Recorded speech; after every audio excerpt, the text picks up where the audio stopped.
All right. First video for Azure Policy Basics Overview.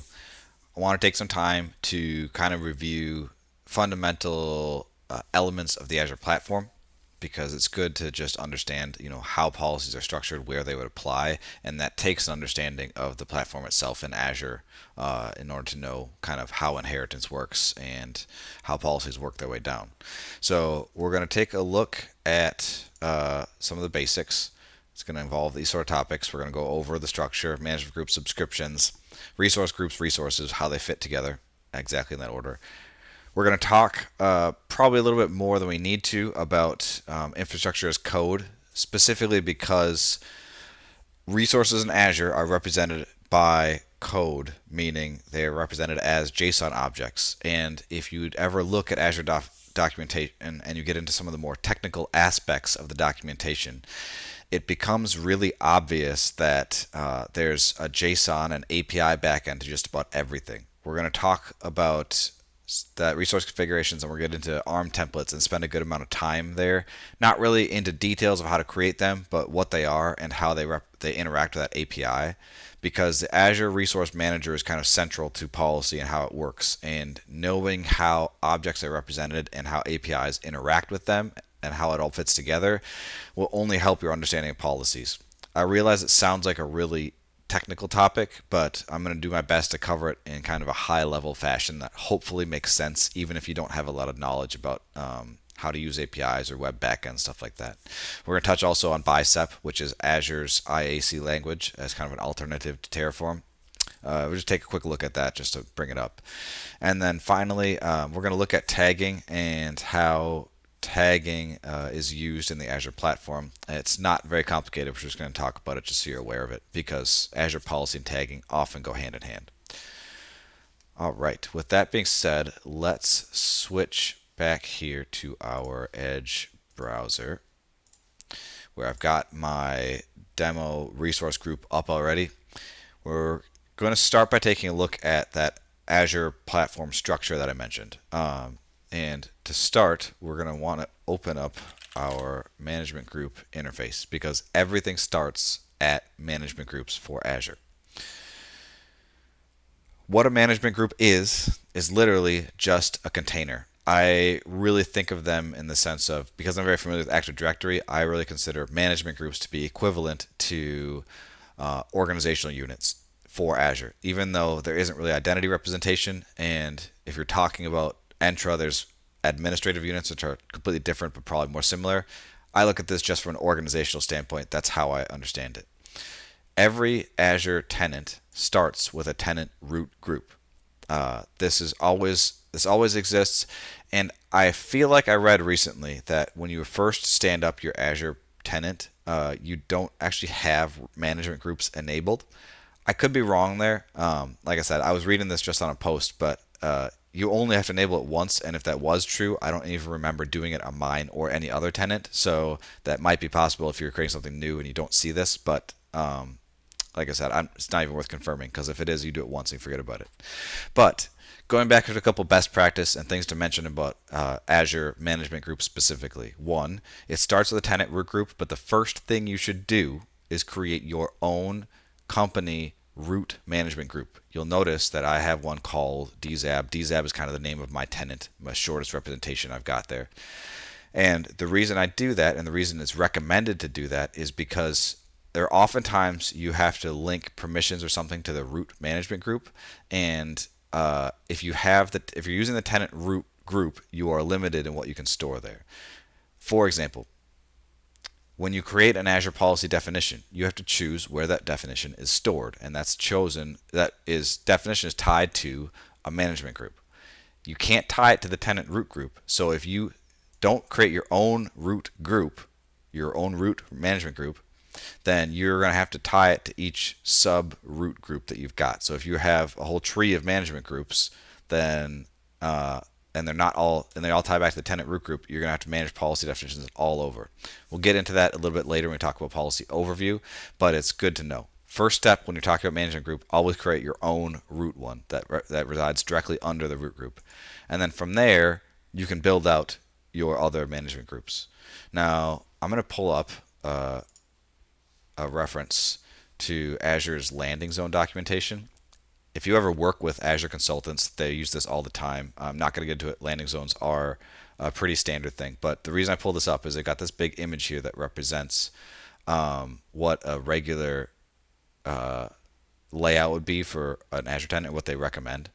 And I don't need to get into the details here, but if we look here at the management group structure they've got, this is really what I was getting to here.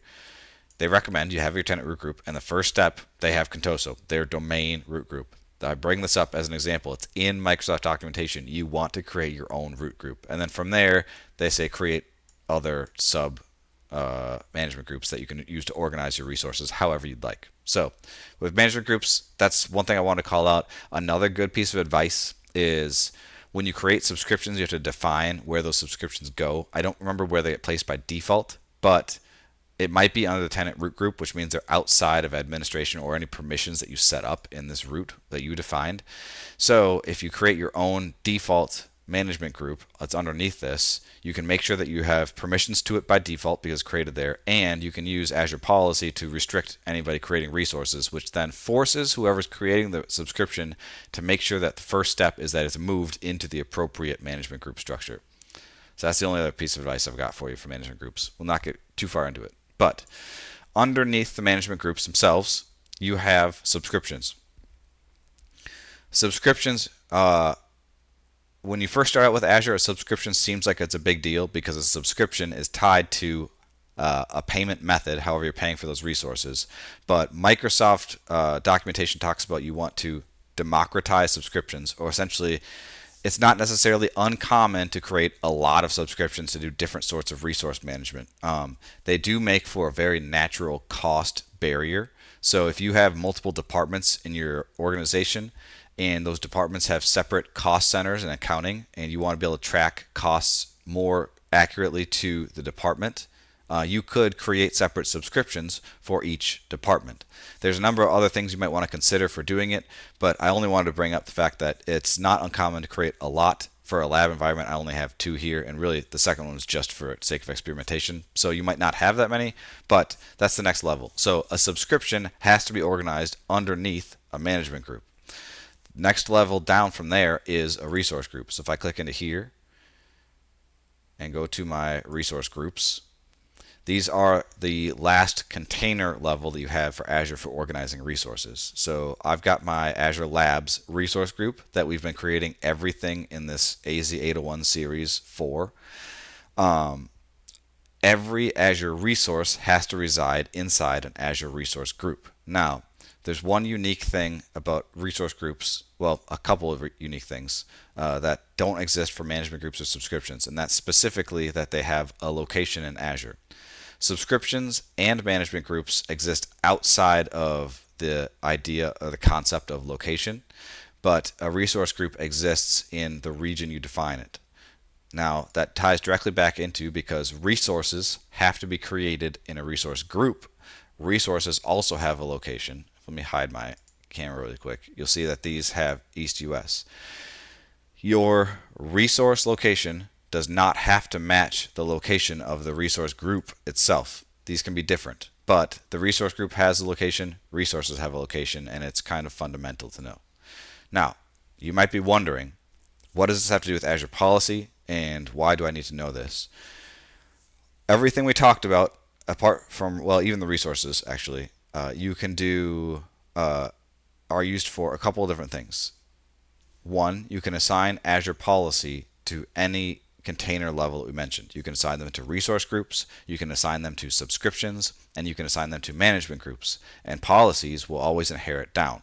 So if you assign it to a management group, it will apply to any, the policy itself will apply to any subscriptions in that management group. It will also apply to any sub management groups and subscriptions, and then it will also then apply to any resource groups in the subscriptions, which then applies to resources. So if you apply policies at the management group, it will apply to every resource contained in that management group. Same with subscriptions. It will apply to any resource group or resource. And then in resource, if you apply the policy to resource groups, it applies down to just resources. So you kind of get the concept. There are a tree of how you organize resources, and they're used to apply things down. Likewise, role assignments or permissions are exactly the same way. So the two main things that you use management groups for are policy assignments and permissions. And outside of that, not much else. I don't know of really anything else. The only other thing you use management groups for is to store policy objects, which we'll talk about. Subscriptions are often, like I mentioned, used for cost barriers, but also then used for permissions and policies. And then resource groups can be used for a number of things, so we won't get into. But it's good to understand this concept and this tree, this hierarchy that you have in Azure, so that you can understand how policies are going to apply, because you're going to need to think through it. All right, that's the most platform overview I was going to do, besides talking about tagging a little bit. So I'm going to transition and talk a little bit about infrastructure as code, because every resource in Azure, and I'm going to click into the storage account that I've created for a demonstration here. Every resource has this JSON view that you can look at. I'm going to open this, but it's probably going to be hard to read, so I'm actually going to copy this, and let's switch to Notepad++ tab. That's still difficult. Hold on. There. That's a little better. Okay, so this JSON right here, and if you're not familiar with JSON, sorry, go look it up. This is a pretty standard data representation in the web. This represents the storage account that I just clicked on. So this is the same thing as the object on the right here. I just copied and pasted this. And what this is this is all of the settings and parameters of the resource itself. So this essentially is the storage account that I clicked on in Azure. Now you've got things like its ID, which is the unique identifier for that object in the platform. And then you've got its properties right here, which are the actual settings on the object itself. So a storage account, you have to define the type of storage account, which is out here, and then you also need to define like its replication strategy. So if I look through here,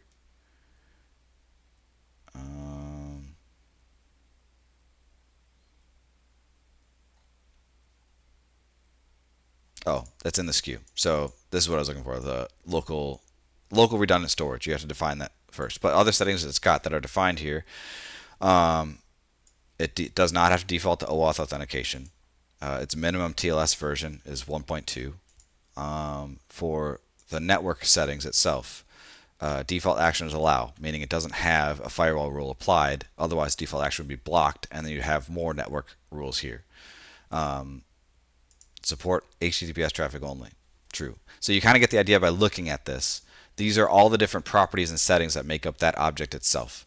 And this is how Azure Policy interacts with different properties of this resource. We'll talk about when we get into the definition structure how you do evaluations against whether certain properties are set the way that you want them to be, and you reference those by the name of the property that you see in the JSON object notation here. Now, that's as much as I want to talk about for the objects themselves, because we'll get further into that later. Let me switch back here. But there's not many, outside of Azure Policy, I haven't found many reasons to look at the JSON unless I'm specifically looking for the name or property of a certain setting. There are also other extensions you can use in VS Code for that. But one step up from those properties, you have what's called Azure Resource Manager, which are the modern methods that Microsoft uses to deploy resource. It's basically the API that powers the Azure platform. But on top of Azure Resource Manager, you have what are called ARM templates, which have been around forever, which are essentially JSON documents that can be used to deploy resources. I'm going to switch over to a tab here. This tab, or this page, is what I've been using in my AZ801 class to deploy an entire Active Directory domain in my tenant for Azure to do my demo work. So I can click this button right here, deploy to Azure, and it has an ARM template behind it that then deploys all the resources needed for it.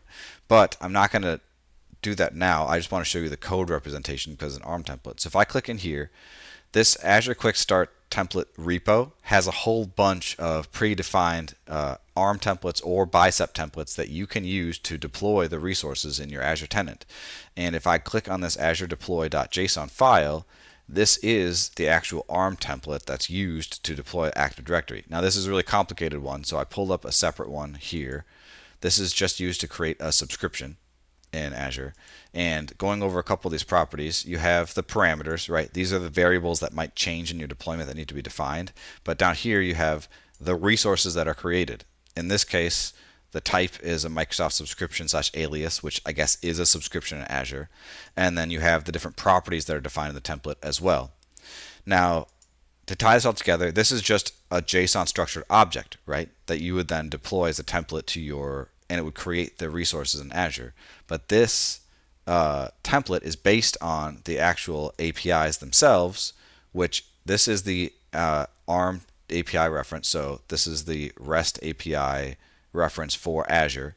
And if I scroll down to subscriptions and alias, because the type here is subscription alias, I can see I have the option to create, delete, get, or list. And the reason I bring this up to tie it together, everything that is available as an API in Microsoft via the Azure Resource Manager, or ARM, is available as a property also to be used in an ARM template, which gives you a lot of flexibility. Essentially, as soon as Microsoft creates an API for it, which is how they create everything nowadays by default, you can then use an ARM template to create it. It's kind of the most basic one-for-one infrastructure as code deployment method that's available in Azure. Now, it does require that you kind of parse through this, but it gives you a flexibility if you're trying to set a property on a resource or create it with infrastructure as code, and that property is not available with another IAC product like Bicep or Terraform, you can then pivot and use an ARM template instead, because as long as the property exists in ARM, you can set it with an ARM template. Now, I've mentioned Bicep a couple of times. I'm not going to get too deep into Bicep. Bicep is basically, if you're familiar with Terraform, it's a very simple, human-readable way of deploying infrastructure as code. I've deployed my resources with Terraform for my lab. I also do this at work as kind of the standard. Bicep is Azure's version of that, but it's similar in the sense that it is an easy, it's a much more human-readable format of deploying things. So this is going back to the Active Directory deployment for the ARM template for that. So it's got all these properties here. It's got the parameters. When you get down to resources, it's got a whole bunch of resources here that have dependencies on parameters. And this document gets very hard to read. The more complicated an ARM template is, its difficulty scales quite a bit to manage. However, if I switch to this Bicep configuration, you see the exact same configuration, only written in Bicep, which looks and is a lot more human readable and easier to understand. So you've got the same parameters, and then you have resource blocks that represent that big chunk of resource JSON data that was in the other deployment, but it's exactly the same thing. This is a lot easier to understand, it's a lot easier to write, it's a lot easier to manage, and probably, I've never used Bicep except in very rare cases, it's probably a lot easier to understand when you have errors as well, because the errors are going to be more readable. So, like I said, I'm not going to get into what Bicep is or how to use it, but I'm just going to talk about Bicep essentially is a layer on top of ARM that makes it easier to manage. And that is as much as we're going to talk about infrastructure as code. I will probably get in more depth in a separate series of videos talking about IAC and probably more on a Terraform perspective, but the reason I bring it up for the Azure Policy overview is the same reason I want to talk about resources being represented as JSON data is if you understand that and you're working with policies, then you can very easily see what the policy is evaluating to get either compliance or non-compliance. And it's really good also to help you just with a fundamental understanding of how resources in the Azure platform exist. Now, the last thing I want to talk about, and we're going to switch back over to our lab. This is the storage account. We switch back to the resource group. I was going to talk about tagging. Now, tagging is very, very simple. It's essentially every resource in Azure from the subscription down, so subscriptions, resource groups, resources, have the ability to apply tags to them. Tags are simply just a custom name and value. So you could have something like department equals HR, and you could apply that tag. Or you could have something like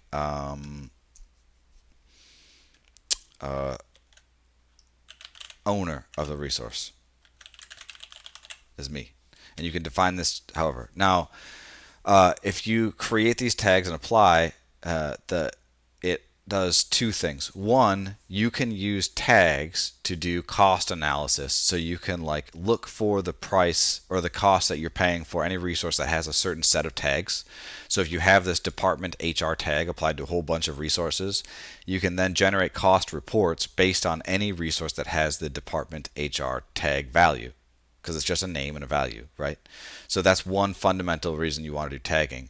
Another reason you can do is then you can use these tags to do any sort of filtering, either on resource reports themselves, or if you're in a resource and need to reference tags for a certain set of data, you have absolute flexibility to create tags as much as you want. There is limits, but you can make the name anything you want. You can make the value anything you want. So you can really, if you're looking for a way to report on unique data that's custom to your solution, tags are a great solution for it. Now, tags don't always inherit down, so there's a whole set of Azure policies specifically dedicated to managing tags. You can force inheritance on tags so that any tag applied to subscription is also applied to the resource group and resources.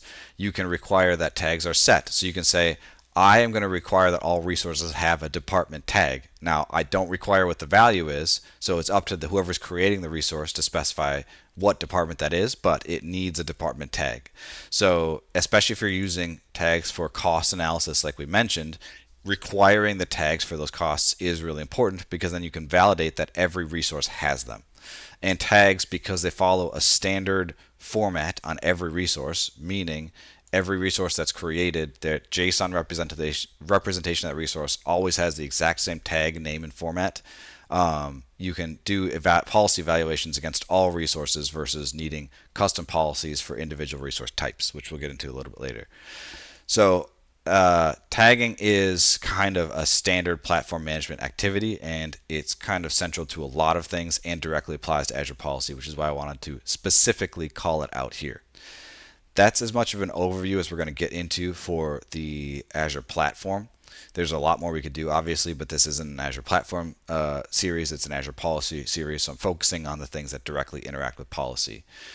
I will mention that this Azure Landing Zone documentation does go into quite a great deal of depth, and if you're trying to get a concept of when do you use policies and how do you structure things as far as from a platform perspective, this is kind of the source of truth for Azure. Not necessarily for other cloud providers, but it's a great starting point. So perusing this isn't a bad exercise just for the sake of personal knowledge. Our next video that we're going to be getting into is shifting from platform focus to an actual policy focus and going over some of the basics of Azure Policy itself, and that will be coming up next.